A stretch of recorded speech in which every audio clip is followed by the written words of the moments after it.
Summer, that time for outdoor barbecues, lazy days at the pool, and fun in the sun. But before it marked the beginning of open-air fun, Memorial Day was meant to honor those who have fallen in war.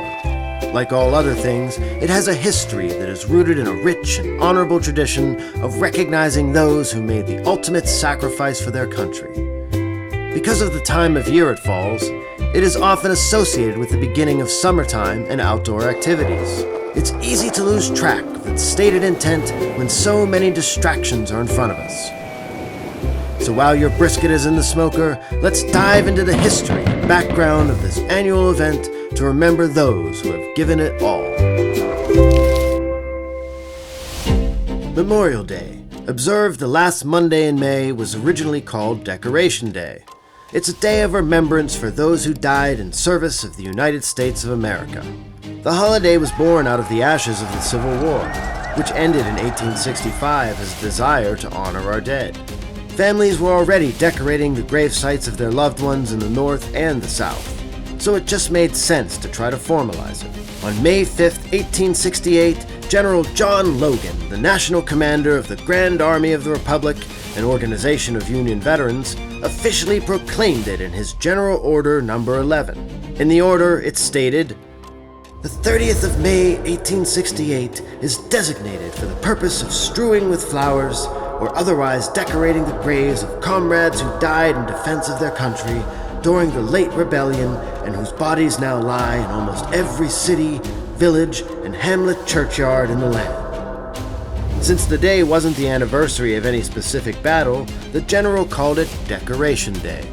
The first time it was observed, 5,000 participants decorated the graves of 20,000 Union and Confederate soldiers buried at Arlington Cemetery, while General James Garfield gave a speech.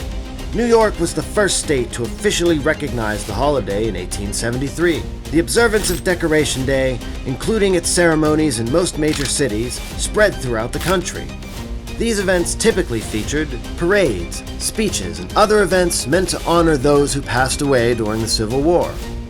By 1890, all the northern states recognized it. The southern states refused to acknowledge the day and honored their dead on different days. This continued until after World War I, when it was switched to honor all American war casualties. This change came in part due to newspapers that ran editorials in 1919 and 1920 calling for Decoration Day to also commemorate those killed in the Great War, not just those lost in the Civil War.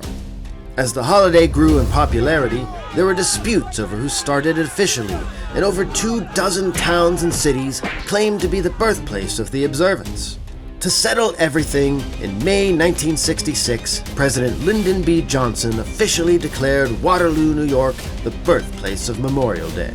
But it wasn't until the congressional passage of the National Holiday Act of 1971 that it became observed on the last Monday in May by almost every state. This helped cement a 3-day weekend, in this case, Memorial Day weekend.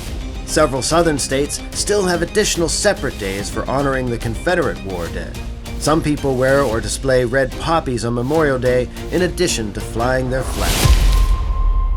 The poppy, in Europe and the United States, quickly became a symbol of the fallen military after the publication of the poem In Flanders Field by Lieutenant Colonel McCrae.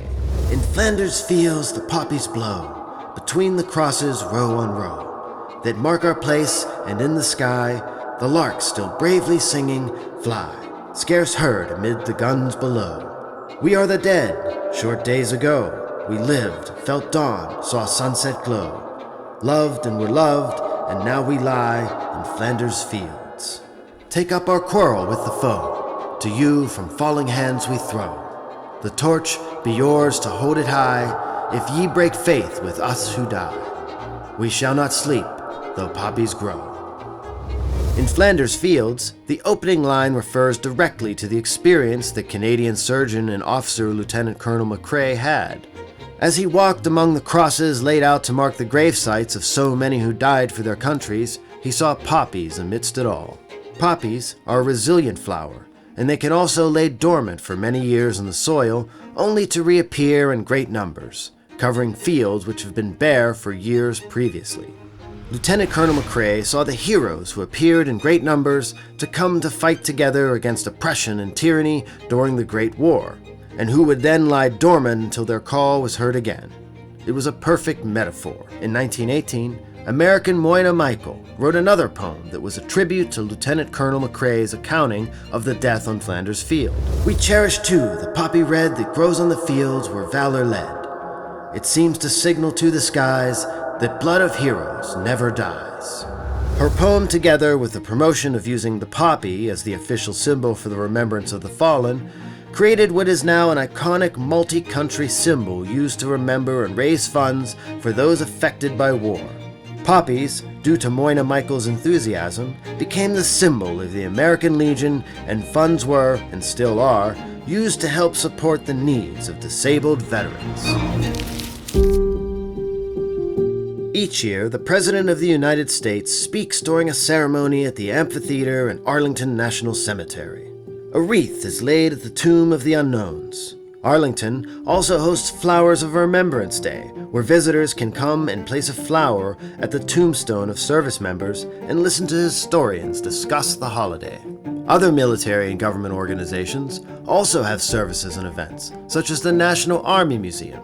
In Washington, D.C., there's a national parade hosted by the American Veterans Center. The route goes down Constitution Avenue on Monday afternoon and is usually broadcast live.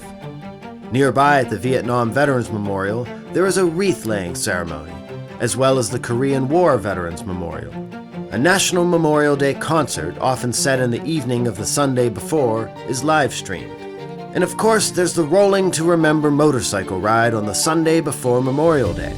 It starts at the Pentagon and rolls through Washington, D.C. The events demand accounting for America's POWs and MIA service members and raises awareness for the mental health crisis and suicide crisis affecting our veterans.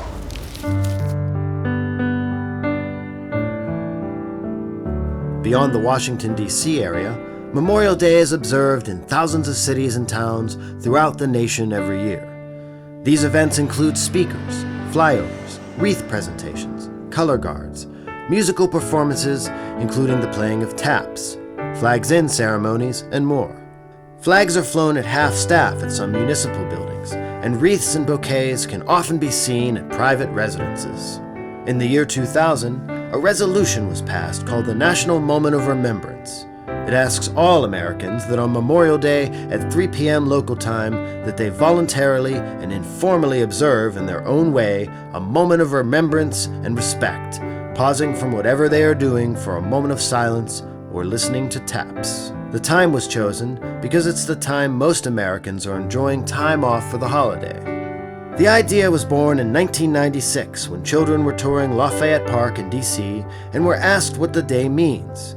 The children responded that it was the day the pools opened. A poll taken later that year revealed that only 28% of Americans knew the meaning behind the holiday.